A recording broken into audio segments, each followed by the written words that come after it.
Hello everyone, कैसे हो आप सब। तो आज हम शुरू करते हैं प्रोबेबिलिटी और ये 12th क्लास की प्रोबेबिलिटी है। इसमें मैं कुछ प्रीवियस क्लासेस का रिवीजन करूंगा पहले, है ना। कुछ बेसिक डेफिनेशंस हम समझेंगे, उसके बाद हम 12th क्लास में हमें प्रोबेबिलिटी में क्या क्या करना है वो सारी चीज़ें समझेंगे। तो अब देखिए, इसमें कुछ डेफिनेशंस आपको मालूम होने चाहिए, लाइक रैंडम एक्सपेरिमेंट, ठीक है। द मोस्ट इंपॉर्टेंट, सबसे बेसिक चीज़ है ये प्रोबेबिलिटी में, रैंडम एक्सपेरिमेंट। तो रैंडम एक्सपेरिमेंट बेसिकली एक एक्सपेरिमेंट है जिसको मैं रैंडमली कंडक्ट करता हूँ और जिसके आउटकम्स मुझे पहले से मालूम है, लेकिन मैं एग्जैक्टली प्रिडिक्ट नहीं कर सकता। और जितने बार मैं एक्सपेरिमेंट करूँगा मुझे रिजल्ट्स आइडेंटिकल ही मिलेंगे, ठीक है। बट क्या मिलने वाला है मैं ये श्योरिटी से, लाइक रोलिंग ऑफ डाइस,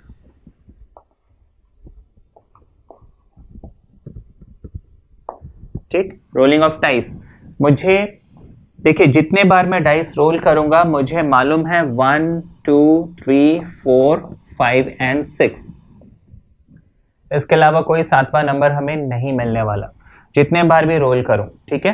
तो ये एक रैंडम एक्सपेरिमेंट है, ठीक है। मैं इसको रैंडमली कंडक्ट कर रहा हूं, मतलब विदाउट एनी रूल, है ना, रैंडमली विदाउट एनी कंडीशन या कोई रिस्ट्रिक्शन। जैसे हाँ, रोल डाइस को जो है रैंडमली ऐसे फेंकना है, ऐसे नहीं है कि हाँ उसको ऐसे सीधा ड्रॉप करना है, या ऐसे मैंने कोई रिस्ट्रिक्शन नहीं डाली है, ठीक है। क्योंकि उस केस में क्या होगा, जो मुझे रिजल्ट मिलेगा वो बायस्ड होगा, ठीक है। तो दैट इज रैंडम एक्सपेरिमेंट। मुझे पहले से मालूम है 1 2 3 4 5 6 ही आने वाला है, लेकिन मैं श्योरिटी से नहीं कह सकती कि मुझे 3 ही मिलेगा या 4 ही मिलेगा या 6 ही मिलेगा, ठीक है। फिर नेक्स्ट है हमारे पास event. Event is outcome of an experiment. मैंने डाइस लिया, उसको रोल किया, है ना, या फिर कॉइन लिया, उसको टॉस किया। अब मुझे जैसे टॉस करना है तो हमें बोला है कि ऐसे सिक्के को उछालना है, ठीक है ना।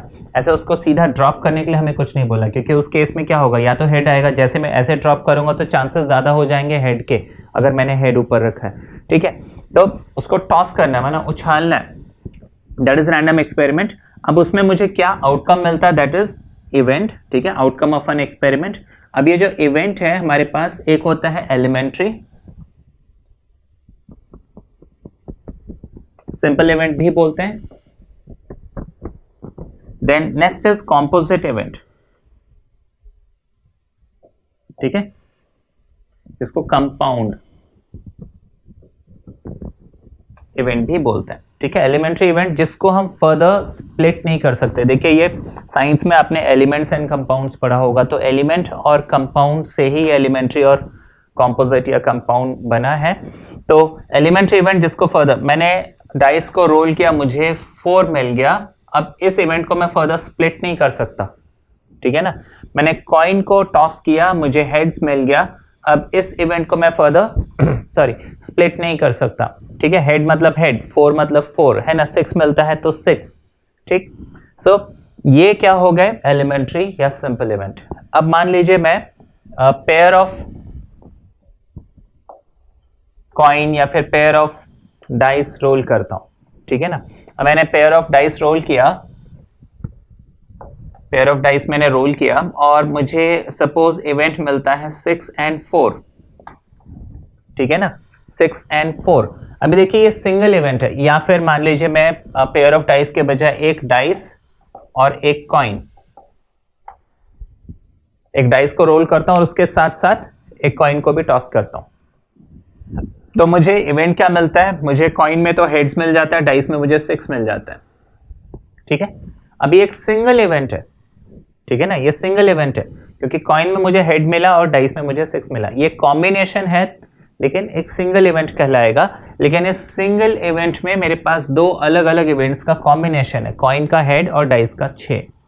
तो कहने के लिए ये सिंगल इवेंट है क्योंकि ये दोनों काम, डाइस और कॉइन वाला जो काम है, मैंने एक साथ किया है, कॉइन को टॉस किया और डाइस को रोल किया, या फिर आगे पीछे भी किया है, लेकिन एक ही इवेंट का ये पार्ट है, ठीक है ना, एक सिंगल इवेंट चाहिए, बट ऐसे इवेंट को जहाँ पे ऐसे एक्सपेरिमेंट को जहाँ पे हम दो चीज़ें कर रहे हैं, लाइक मान लीजिए कोई हम ऐसा गेम खेलते हैं जिसमें मुझे बोला है कि मुझे डाइस को रोल करना है और कॉइन को टॉस करना है, ठीक है ना, उसके बाद ही वो मेरी जो बारी है वो पूरी होगी, ठीक है ना। जैसे लूडो या स्नेक्स एंड लैडर्स आप खेलते हैं तो उसमें मैंने डाइस को रोल किया, जो नंबर मिला मुझे उस पर चलना है, तो उसमें क्या हो रहा है कि आपने सिर्फ एक ही डाइस को रोल किया। कोई एक नया गेम मान लीजिए हम इन्वेंट करते हैं जिसमें हमें बोला है कि 2 डाइस को रोल करने हैं, या फिर डाइस एंड कॉइन को हमें एक साथ जो है करने के बाद जो रिजल्ट मिलेगा दैट विल बी, उसको जो है माना जाएगा।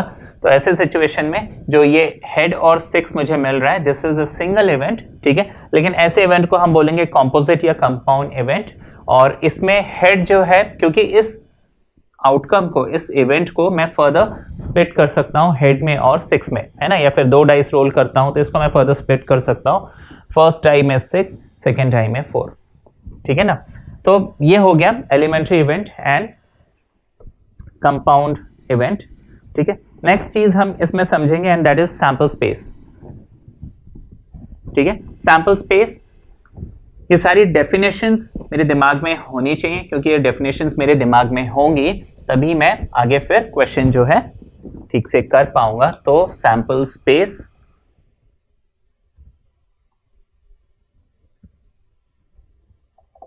अब देखिए sample space it is set of all possible outcomes, ठीक है। सैंपल स्पेस, इसको कई बार यूनिवर्स भी बोलते हैं, ठीक है, हायर क्लासेस में। Now sample space is set of all possible outcome. अब जैसे मैंने एक डाइस को रोल किया, मुझे मालूम है इसमें 1 2 3 4 5 एंड 6, इससे ज्यादा कुछ नहीं मिलने वाला। या फिर अगर मैं कॉइन की बात करता हूं तो मुझे मालूम है यहाँ पे हेड एंड टेल, यही मिल सकता है, इससे ज्यादा मुझे कुछ नहीं मिलने वाला। मान लीजिए मैं 2 कॉइन्स को टॉस करता हूं, ठीक है ना, मैं 2 कॉइन्स को साइमल्टेनियसली टॉस करता हूं तो मुझे हेड एंड हेड, है ना, पहले कॉइन में भी हेड, दूसरे कॉइन में भी हेड, पहले कॉइन में हेड, दूसरे कॉइन में टेल, या फिर पहले कॉइन में टेल, दूसरे कॉइन में हेड, या फिर पहले कॉइन में टेल, दूसरे कॉइन में भी टेल। ये पॉसिबिलिटीज मिल सकते हैं, इससे ज्यादा और कोई पॉसिबिलिटी मुझे नहीं मिलने वाली। तो ये जो सेट ऑफ पॉसिबल आउटकम्स हैं, ठीक है ना, सेट ऑफ पॉसिबल आउटकम्स है, ये सिंगल कॉइन का है, वो डबल कॉइन का है, ये सिंगल डाई का है।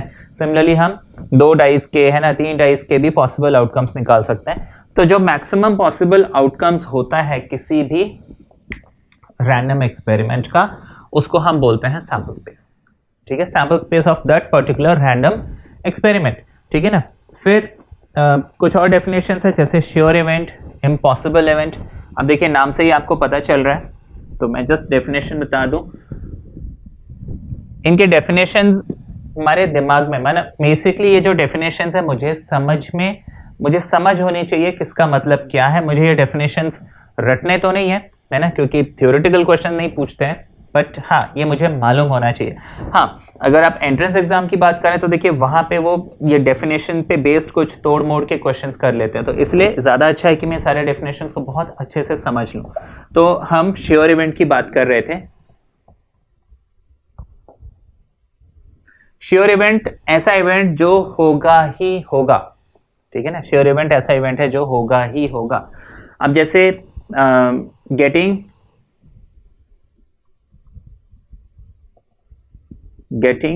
an integer in rolling of a die, ठीक है ना, मैं एक डाइस को रोल करता हूं और मुझे एक पॉजिटिव इंटीजर मिले, या फिर गेटिंग अ नेचुरल नंबर, ठीक है, नेचुरल नंबर, मुझे एक नेचुरल नंबर मिले, मैं एक डाइस को रोल कर रहा हूं, मुझे नेचुरल नंबर मिले, श्योर इवेंट है ये, है ना, क्योंकि 1 2 3 4 5 6 ये नेचुरल नंबर है, या 1 2 3 4 5 6 ये पॉजिटिव इंटीजर है, ठीक है ना। तो इसको, ऐसे इवेंट्स को हम क्या बोलेंगे, हाँ श्योर इवेंट। या फिर getting a number greater than 0 in rolling a die, sure event है कि हाँ मुझे जो नंबर मिलेगा वो 0 से बड़ा ही नंबर होगा। तो ये सारे क्या हो गए, sure event. Then next we have impossible event. ठीक है, ये डेफिनेशन हो सकता है 11th में पढ़ी हो। Now what is an impossible event, जो हो ही नहीं सकता, ठीक है, जो कभी भी पॉसिबल नहीं है ना। जैसे गेटिंग अ नेगेटिव नंबर या getting a negative integer,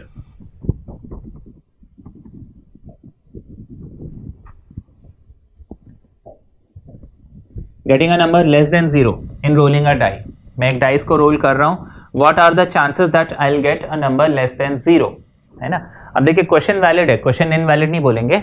question में मैंने पूछा है कि मैं एक डाइस को रोल करता हूं, क्या चांसेस हैं कि मुझे एक नेगेटिव नंबर मिले, हम लिखेंगे 0। 0 चांसेस हैं कि आपको नेगेटिव नंबर मिले, क्योंकि डाइस में कोई भी नेगेटिव नंबर है ही नहीं, राइट। तो ये हो गया इम्पॉसिबल इवेंट, ठीक है। Sure event, impossible event, composite event, है ना, सिंपल इवेंट, ये हम समझ चुके हैं। Then we have mutually exclusive event and exhaustive event. आगे जैसे जैसे जरूरत पड़ते जाएगी मैं आपको डेफिनेशंस बताते जाऊंगा। तो म्यूचुअली एक्सक्लूसिव, ठीक है ना, म्यूचुअली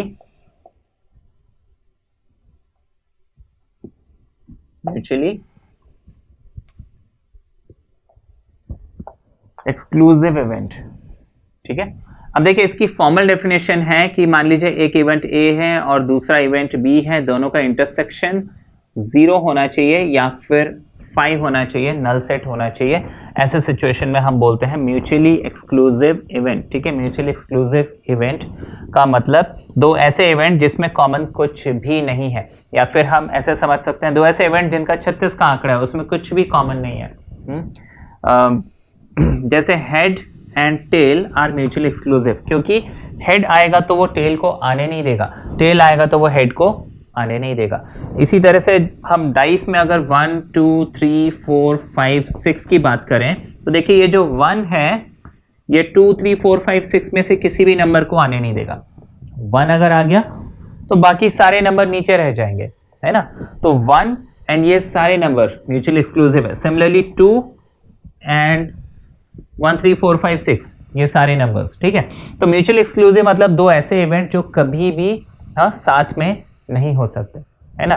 या फिर मैं बोलता हूं कि मैंने एक इवेंट डिफाइन किया कि मैं एक डाइस रोल कर रहा हूं और मैंने ई डिफाइन कर दिया। फॉर एग्जांपल डाइस को मैं रोल कर रहा हूं एंड मैंने ई डिफाइन किया getting an even number in rolling a die, ठीक है। ओ डिफाइन करता हूं odd number getting an odd number in rolling a dice. अब मैंने एक डाइस रोल किया, अब probability of getting an even number and odd number both is 0, क्योंकि अगर मैंने डाइस को रोल किया मुझे अगर इवन नंबर मिल गया तो इट इज इम्पॉसिबल कि मुझे at the same time odd number मिले, है ना। क्योंकि कोई भी नंबर या तो इवन होगा या तो ऑड होगा, है ना। या तो 2 के टेबल में आएगा या तो 2 के टेबल में नहीं आएगा, दो ही बातें हो सकती हैं। तो even number and odd number, ठीक है, this is what mutually exclusive event, ठीक है। तो ये हो गया म्यूचुअली एक्सक्लूसिव, मतलब दो ऐसे इवेंट जिनका 36 का आंकड़ा है, ये कभी भी साथ में नहीं आ सकते, इनकी बनती नहीं है, ऐसे आप बोल सकते हैं। Then we have exhaustive event.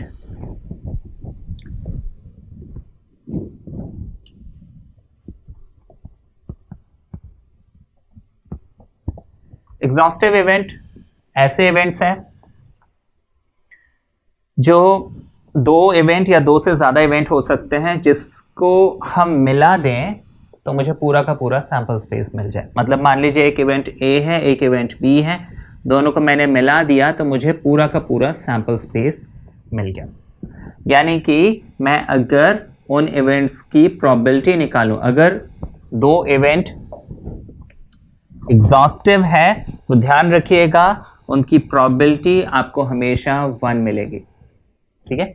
ये 1 क्या है ये हम आगे चल के समझेंगे, ठीक है। वैसे तो आपको मालूम होगा, देखिए प्रोबेबिलिटी 1 का मतलब वो इवेंट होना ही होना है। हाँ, मैंने जैसे आपको पीछे बताया था इम्पॉसिबल एंड श्योर इवेंट, तो एक होता है श्योर इवेंट जो होना ही होना है, प्रोबेबिलिटी ऑफ श्योर इवेंट, ठीक है। Probability of sure event is always 1, probability of impossible event is always 0, ठीक है। म्यूचुअली एक्सक्लूसिव इवेंट में मैंने आपको बताया था दो इवेंट्स होते हैं, उनका इंटरसेक्शन 0 होता है, मतलब दो ऐसे इवेंट जो कभी भी साथ में हो ही नहीं सकते, तो इम्पॉसिबल इवेंट, ठीक है। कभी भी साथ में हो ही नहीं सकते, मतलब इम्पॉसिबल इवेंट, और इम्पॉसिबल इवेंट की प्रोबेबिलिटी 0। म्यूचुअली एक्सक्लूसिव में 2 इवेंट्स होते हैं जो साथ में नहीं होते हैं, तो इसलिए उनका इंटरसेक्शन 0 होता है। एग्जॉस्टिव इवेंट में 2 इवेंट हो सकते हैं, 2 से ज्यादा इवेंट भी हो सकते हैं, इस तरीके से कि वो मिलके क्या बन जाएंगे, सैंपल स्पेस। और प्रोबेबिलिटी ऑफ ऐसे 2 इवेंट जो म्यूचुअली एग्जॉस्टिव है तो उनकी प्रोबेबिलिटी, उनका जो यूनियन की प्रोबेबिलिटी है वो 1 होगी।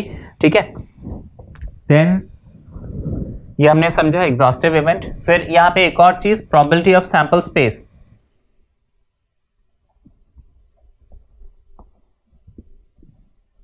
Probability of sample space is always 1, क्योंकि सैंपल स्पेस मतलब maximum possible outcomes of an random experiment, तो उसकी प्रोबेबिलिटी तो हमेशा 1 यानी 100%। ठीक है, प्रोबेबिलिटी में 1 मतलब होता है 100%, 0 मतलब 0%। ठीक है, बाकी बीच में कोई नंबर आता है तो उसको आप इंटू 100 करके उसकी परसेंटेज भी निकाल सकते हैं। ठीक है, तो ये कुछ बेसिक डेफिनेशंस थे।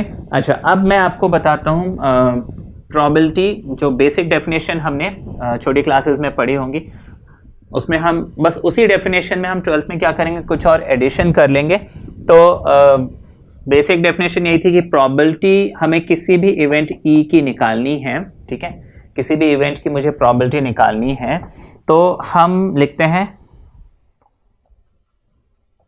Favourable cases upon total cases. ठीक है, फेवरेबल केसेस या favourable outcomes upon total outcomes. तो फेवरेबल केसेस है ना ऑफ दैट पर्टिकुलर इवेंट, मैं किसी इवेंट की अगर प्रोबेबिलिटी निकाल रहा हूं तो उस इवेंट के कितने फेवरेबल केसेस हैं। फेवरेबल केसेस ये वो केसेस होते हैं, ये वो नंबर होता है जितने केसेस में आपको वो इवेंट होने के चांस मिलता है। जैसे मैं आपको मान लीजिए रोलिंग ऑफ डाइस, हम एक डाइस को रोल करते हैं और मैं उसमें 2 इवेंट डिफाइन करता हूं, getting an even number, getting an odd number. ठीक है, अब गेटिंग एन इवन नंबर मैंने डिफाइन कर दिया ई, सपोज ई मैंने डिफाइन कर दिया गेटिंग एन इवन नंबर। ठीक है, इन रोलिंग अ डाई। अब देखिए, एक डाइस को अगर मैं रोल करता हूं, उसका सैंपल स्पेस मुझे क्या मिल जाता है, 1 2 3 4 5 एंड 6। अब मुझे चाहिए probability of getting even number. ठीक है, रूल क्या कहता है, favourable cases upon total number of cases. अब फेवरेबल केसेस इसमें कितने हो गए, तो देखिए यहां पे मेरे पास इवन नंबर कितने हैं, तो इवन नंबर ये 2 है, 4 है, 6 है, तो 1 2 3 3 फेवरेबल केसेस है, मतलब 3 ऐसे केसेस हैं जहां पे मुझे क्या मिलने वाला है, इवन नंबर मिलने वाला है। और टोटल केसेस है मेरे पास 6, मुझे 6 आउटकम मिल सकते हैं। 6 आउटकम में से मुझे 3 आउटकम क्या है, मेरे फेवर में है, माना इवन नंबर है, इसमें से 3 आउटकम्स ऐसे हैं जो इवन है, तो probability of getting an even number क्या हो जाएगा, 3/6, जो कि 1/2 हो जाएगा। तो ये होगी प्रोबेबिलिटी ऑफ एन इवेंट। ठीक है, जिसको हम बेसिक डेफिनेशन में कैसे बोलते हैं, favourable cases upon total cases या favourable outcome upon total outcome. तो चलिए एक क्वेश्चन ले लेते हैं। वैसे तो ये देखिए 12th के हिसाब से हो सकता है बेसिक क्वेश्चन हो, लेकिन मैं आपको जस्ट बता दूं, प्रोबेबिलिटी में हमें 11th क्लास का परमुटेशन कॉम्बिनेशन ये टॉपिक, ठीक है ना, बहुत अच्छे से क्लियर हो, परमुटेशन एंड कॉम्बिनेशन। तो जैसे मैं प्रोबेबिलिटी पढ़ाऊंगा, इसमें बीच बीच में जहाँ जहाँ परमुटेशन एंड कॉम्बिनेशन की ज़रूरत पड़ेगी, मैं कोशिश करूँगा कि आपको वो कॉन्सेप्ट बहुत ब्रीफ में एक्सप्लेन कर दूँ। ठीक है, बट हाँ, फिर भी मैं आपको सजेस्ट करूँगा कि वो जो 11th का टॉपिक है परमुटेशन एंड कॉम्बिनेशन, आप उसको रिवाइज बहुत अच्छे से कीजिए। ठीक है, it will be really helpful. And और भी बहुत सारे डेफिनेशंस हैं जो मैं आगे आपको जैसे जैसे क्वेश्चंस आते जाएंगे मैं आपको बताते जाऊँगा। अब देखिए ये क्वेश्चन है, ये बेसिक डेफिनेशन पे ही बेस्ड है, लेकिन यहाँ पे परमुटेशन या प्रिंसिपल ऑफ काउंटिंग उसके कॉन्सेप्ट्स यूज हो रहे हैं। जैसे आपको बोला 12 balls are distributed among 3 boxes. ठीक है, हमारे पास 3 बॉक्सेस हैं। ठीक है, the box number 1 and the box number 2 and the box number 3। आपको 3 बॉक्सेस दिए हुए हैं, आपको बोला है कि find the probability that the first box will contain 3 balls. आपको 12 बॉल्स दिए हुए हैं, 12 बॉल्स। ठीक है, हमारा बॉल्स दिए हुए हैं। अब मैं क्या कर रहा हूँ, रैंडमली इन बॉल्स को बॉक्सेस में डालते जा रहा हूँ। ठीक, आपको चांसेस निकालने हैं कि ये जो फर्स्ट बॉक्स है इस बॉक्स में कितने बॉल होने चाहिए, एग्जैक्टली 3 बॉल होने चाहिए। देखिए टोटल है 12 बॉल, अगर 3 इसमें से 3 बॉल जो है फर्स्ट बॉक्स में जाते हैं तो बच गए 9 बॉल्स। ये 9 बॉल को मुझे इन 2 बॉक्सेस में डिस्ट्रीब्यूट करना पड़ेगा, ठीक है। अब पहले तो हम देखते हैं अब आपको क्या बताया था, प्रोबेबिलिटी ऑफ एनी इवेंट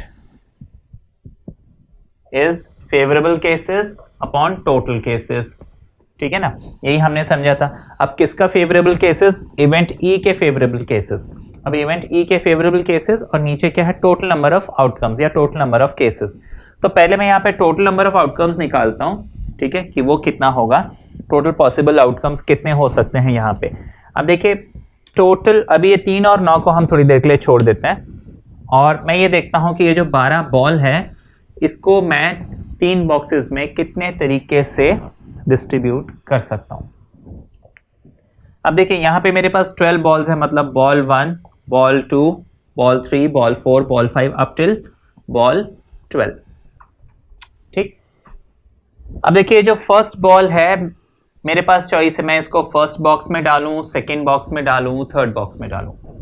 मतलब फर्स्ट बॉल 3 चॉइसेस है, 3 ऑप्शंस है मेरे पास, ठीक है। अच्छा, इसी तरह से सेकंड बॉल वो फर्स्ट बॉक्स में डाल सकता हूँ, सेकंड बॉक्स में डाल सकता हूँ, थर्ड बॉक्स में डाल सकता हूँ। मतलब सेकंड बॉल के लिए भी मेरे पास 3 ऑप्शंस है। सिमिलरली थर्ड बॉल के लिए भी मेरे पास 3 ऑप्शन है, फोर्थ बॉल के लिए भी मेरे पास 3 ऑप्शन है, बॉक्स 1, बॉक्स 2, बॉक्स 3 किसी में भी जा सकता है। तो इस तरह से मैं अगर कंटिन्यू करूंगा तो जो 12th बॉल है उसके पास भी 3 ऑप्शंस होंगे, है ना। 12th बॉल को भी मैं या तो फर्स्ट बॉक्स में डाल सकता हूँ या सेकंड बॉक्स में या फिर थर्ड बॉक्स में डाल सकता हूँ। अब देखिए 11th क्लास में हमने परम्यूटेशन एंड कॉम्बिनेशन ये टॉपिक पढ़ा था और उसमें एक प्रिंसिपल पढ़ा था जिसको बोलते हैं प्रिंसिपल ऑफ काउंटिंग। मैं उसको बहुत ब्रीफ में आपको बताता हूँ। प्रिंसिपल ऑफ काउंटिंग एक सिंपल सी बात कहता है कि मान लीजिए 2 या 2 से ज़्यादा इवेंट्स हैं और एक इवेंट m तरीकों से हो सकता है। मैं यहाँ पे बता देता हूँ, एक इवेंट m तरीके से हो सकता है, दूसरा इवेंट n तरीके से हो सकता है। प्रिंसिपल ऑफ काउंटिंग कहता है कि ये 2 इवेंट है ना साइमल्टेनियसली हो, number of ways will be m into n provided the events are dependent, ठीक है। अगर वो इवेंट्स डिपेंडेंट है तो नंबर ऑफ वेज हो जाएगा m into n, अगर वो इवेंट्स इंडिपेंडेंट है तो नंबर ऑफ वेज हो जाएगा m plus n, ठीक है। ये प्रिंसिपल ऑफ काउंटिंग कहता था। अब ये डिपेंडेंट इंडिपेंडेंट क्या है, डिपेंडेंट मतलब ये इवेंट हो गया, ठीक है, एक इवेंट हो गया, अब दूसरा इवेंट होने के बाद मेरा टास्क अगर कंप्लीट हो रहा है, मतलब दूसरे इवेंट पे पहले इवेंट की डिपेंडेंसी है या फिर पहले इवेंट पे दूसरे इवेंट की डिपेंडेंसी है ना, डिपेंडेंट है भाई, दोनों काम हुआ तभी काम कंप्लीट हुआ, तो ऐसे इवेंट को हम बोलते हैं डिपेंडेंट। और जब इवेंट्स डिपेंडेंट हो तो हम क्या करते हैं, मल्टीप्लाई करते हैं। अब देखिए मैंने फर्स्ट बॉल लाके बॉक्स 1 में डाल दिया, क्या मेरा टास्क कंप्लीट हो गया? नहीं। मैं दूसरा बॉल लाके बॉक्स 2 में डाल देता हूँ, क्या टास्क कंप्लीट हुआ? नहीं। हाँ, तीसरा बॉल लाके मान लीजिए अगेन बॉक्स 2 में डाल देता हूँ, टास्क कंप्लीट हुआ? नहीं। मुझे 12 के 12 बॉल जो है किसी ना किसी बॉक्स में डालने पड़ेंगे, तब जो ये इवेंट है, तब ये जो मेरा टास्क है वो कंप्लीट होगा, ठीक है। तो इसका मतलब ये जो पहले बॉल के पास 3 चॉइसेस, दूसरे बॉल के पास 3 चॉइसेस, तीसरी बॉल के पास भी 3 चॉइसेस, तो ये 12 बॉल जो हमने बॉक्स में डाले हैं they are all dependent events. तो मैं क्या करूंगा, इन सबको मल्टीप्लाई करते जाऊंगा, मतलब 3 into 3 into 3 into 3 कितनी बार? 12 टाइम्स। तो टोटल नंबर ऑफ केसेस हो जाएगा 3 की पावर 12, ठीक है, बाय प्रिंसिपल ऑफ काउंटिंग, ठीक है, प्रिंसिपल ऑफ काउंटिंग। तो ये मैंने बहुत ब्रीफ में आपको बताया प्रिंसिपल ऑफ काउंटिंग, ठीक है। प्रिंसिपल ऑफ काउंटिंग कहता है कि अगर इवेंट्स डिपेंडेंट है देन वी शुड मल्टीप्लाई। तो यहाँ पे हमने क्या किया, सबको मल्टीप्लाई करके मुझे 3 पावर 12 मिल गया, क्योंकि 3 into 3 12 बॉल है तो हर बॉल के पास 3 चॉइसेस हैं, तो 3 की पावर 12, ये हो गया टोटल नंबर ऑफ ऑप्शंस मेरे पास, है ना, कि मैं 12 बॉल को 3 बॉक्सेस में कितने तरीके से डाल सकता हूँ। अब हम आते हैं क्वेश्चन पे। आपको बोला 12 balls are distributed among 3 boxes, find the probability that the first box will contain 3 balls। मुझे पहले बॉक्स में 3 बॉल चाहिए। अब देखिए इस पहले बॉक्स में मुझे कितने बॉल चाहिए? 3 बॉल चाहिए। तो 3 balls इस पहले बॉक्स में जाना चाहिए। इसका मतलब बाकी के जो 9 बॉल बच गए है ना, टोटल थे मेरे पास 12 बॉल्स, 12 में से 3 तो पहले बॉक्स में चले गए। अब जो 9 बॉल्स हैं ये इन 2 बॉक्सेस में जाएंगे। अब इसमें कोई मतलब रिस्ट्रिक्शन नहीं डाला हुआ है कि 9 बॉल्स कैसे जाते हैं, वो 9 के 9 या तो यहाँ चले जाएं या तो यहाँ चले जाएं या तो फिर इधर डिस्ट्रीब्यूट हो जाए, 4 यहाँ 5 वहाँ, या फिर 5 यहाँ 4 वहाँ, या फिर 6 यहाँ 3 वहाँ, इट कैन बी एनीथिंग, ठीक है ना, किसी भी ऑर्डर में जाए मुझे उससे मतलब नहीं है। ये 9 बॉल किसी भी तरीके से इन 2 बॉक्सेस में जा सकते हैं, लेकिन हाँ ये जो 3 बॉल्स हैं इसको फर्स्ट बॉक्स में ही जाना है, ठीक है ना। अब देखिए 3 बॉल मुझे फर्स्ट बॉक्स में डालने हैं, तो मैं उसके लिए मैं क्या करूंगा। अभी देखिए टोटल नंबर ऑफ केसेस तो आ गए मेरे पास। अब मुझे 3 बॉल फर्स्ट बॉक्स में डालने हैं, लेकिन उसके लिए पहले मेरे हाथ में 3 बॉल होने चाहिए। मेरे पास टोटल बॉल्स कितने हैं, 12। अब देखिए अगेन हम परम्यूटेशन कॉम्बिनेशन का कॉन्सेप्ट यूज करते हैं। मेरे पास टोटल 12 बॉल्स हैं, जिसमें से मुझे 3 बॉल पहले तो चूज करना है जो कि मैं फर्स्ट बॉक्स में डालूंगा, ठीक है ना। अब चूज मतलब सिलेक्शन, ठीक है ना। 3 बॉल मुझे क्या करना है, चूज करना है, सिलेक्शन करना है, ठीक है, सिलेक्शन करना है। तो 11th में परम्यूटेशन कॉम्बिनेशन में मैंने एक चीज समझाई हुई है, जब भी चूज वर्ड आता है, चॉइस वर्ड आता है, सिलेक्शन वर्ड आता है, तो हम हमेशा कॉम्बिनेशन यूज करते हैं। जबकि अरेंज वर्ड अगर आता है तो हम परम्यूटेशन, ठीक है ना। अगर अरेंज वर्ड आता है तो हम परम्यूटेशन यूज करेंगे, सिलेक्शन या चूज वर्ड आता है तो हम कॉम्बिनेशन यूज करेंगे। ऑब्वियसली 12 में से मैं 3 बॉल क्या करूंगा, सिलेक्ट करूंगा या चूज करूंगा। मैं अरेंज नहीं कर रहा हूं, यहाँ पे मैं 12 में से 3 बॉल्स को सिलेक्ट कर रहा हूं, सिलेक्शन। तो सिलेक्शन हम किससे करते हैं, कॉम्बिनेशन। और टोटल कॉम्बिनेशन जो पॉसिबल कॉम्बिनेशन है उसको निकालने के लिए फॉर्मूला है NCR, अरेंजमेंट निकालने के लिए फॉर्मूला है NPR, ठीक है। इसको और भी लिखने के तरीके हैं, NCR को CNR है ना, और भी बहुत सारे तरीके हैं, NPR को PNR ऐसे भी लिख सकते हैं, ठीक है। अब इनका मतलब क्या है मैं वो मतलब बता देता हूं, इनकेस आपको 11th का याद ना हो तो, ठीक है। तो ये अरेंजमेंट कॉम्बिनेशन, ठीक है। अब मैं कॉम्बिनेशन बताता हूं आपको कैसे हम निकालते हैं। तो NCR, if you don't know it already, तो NCR इसमें देखिए N है टोटल और R है जो हमें सिलेक्ट करना है, ठीक है। तो टोटल मेरे पास है 12 बॉल और मुझे सिलेक्ट करने हैं 3, तो मैं लिख लूंगा 12C3, ठीक है। अच्छा, NCR का फॉर्मूला है n factorial upon r factorial n minus r का फैक्टोरियल, जहां पे फैक्टोरियल क्या होता है, उस पर्टिकुलर नंबर से लेके 1 तक जितने भी नंबर है सबका प्रोडक्ट। जैसे 5 फैक्टोरियल है तो इसको मैं 5 इंटू 4 इंटू 3 इंटू 2 इंटू 1, है ना।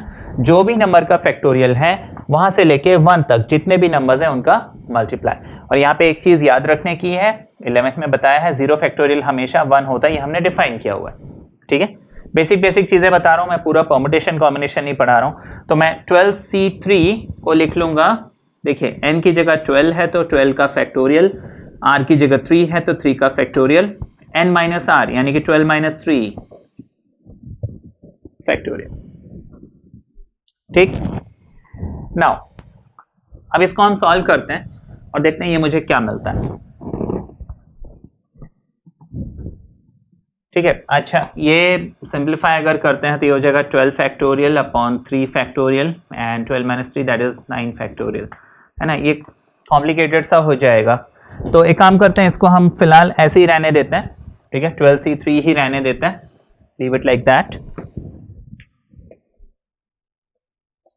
तो ये अच्छा, ये कैलकुलेशन अगर आपको कैलकुलेट करना है कर भी सकते हैं, ठीक है। मैं भी नहीं कर रहा हूं क्योंकि मेरे को आपको कॉन्सेप्ट समझाना है, कैलकुलेशन पे मैं अभी ध्यान नहीं दे रहा हूं। तो for your self you can calculate, ठीक है। 12 फैक्टोरियल अपॉन 3 फैक्टोरियल 9 फैक्टोरियल आ जाएगा, 9 कैंसिल, तो 10 11 12 अपॉन 3, है ना। फिर वो कैलकुलेट करके कुछ एक नंबर आ जाएगा, वो आप देख लीजिएगा। अभी फिलहाल मैं इस क्वेश्चन को सॉल्व करने में इंटरेस्टेड हूँ। इस क्वेश्चन को हम सॉल्व कैसे करेंगे, तो देखिए क्वेश्चन था कि 3 बॉल जो है हमने फर्स्ट बॉक्स में डाल दिए, तो उसके लिए मुझे 3 बॉल पहले चूज करना पड़ेगा, और 3 बॉल को चूज करने के लिए मेरे पास तरीके हैं 12C3, राइट। तो 12C3 तरीके से मैंने 3 बॉल को सिलेक्ट कर लिया, और उन 3 बॉल्स को मैंने क्या किया, बॉक्स 1 में डाल दिया। अच्छा, 3 बॉल बॉक्स 1 में डालने के बाद मेरे पास बच गए 9 बॉल्स, एंड ये जो 9 बॉल है ये इन 2 बॉक्सेस में जाने चाहिए। अब देखिए मेरे पास बॉक्सेस हैं 2, तो यहाँ पे देखिए ball 1, ball 2, ball 3, ball 4, ball 5 up till ball 9, है ना।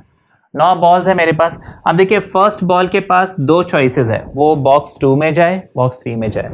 बॉल 2 के बाद भी 2 चॉइसेस हैं, बॉक्स 2 में जाए, बॉक्स 3 में जाए। सिमिलरली बॉल 3 के पास भी बॉक्स 2 में जाए, बॉक्स 3 में जाए। दैट मीन्स हमारे पास 2 इंटू 2 इंटू 2 इंटू 2 यानी 2 की पावर 9, है ना। अगेन हमने यहाँ पे क्या यूज किया, प्रिंसिपल ऑफ काउंटिंग, और ये जो 9 बॉल्स मेरे पास बच गए हैं वो इन दोनों में से किसी भी बॉक्स में 2 पावर 9 तरीके से जा सकते हैं। अगेन प्रिंसिपल ऑफ काउंटिंग लगाएंगे कि ये इवेंट हो गया, ये इवेंट हो गया, तभी इवेंट कंप्लीट कहलाएगा। दैट मीन्स इस 12C3 को मैं 2 पावर 9 से जब मल्टीप्लाई करूंगा तो ये हो जाएगा टोटल नंबर ऑफ वेज मैंने बॉल को इस तरीके से डिस्ट्रीब्यूट किया कि फर्स्ट बॉक्स में 3 बॉल है और बाकी 9 बॉल जो है इन दोनों बॉक्सेस में है। और हमने टोटल नंबर ऑफ केसेस क्या निकाला था, 3 की पावर 12।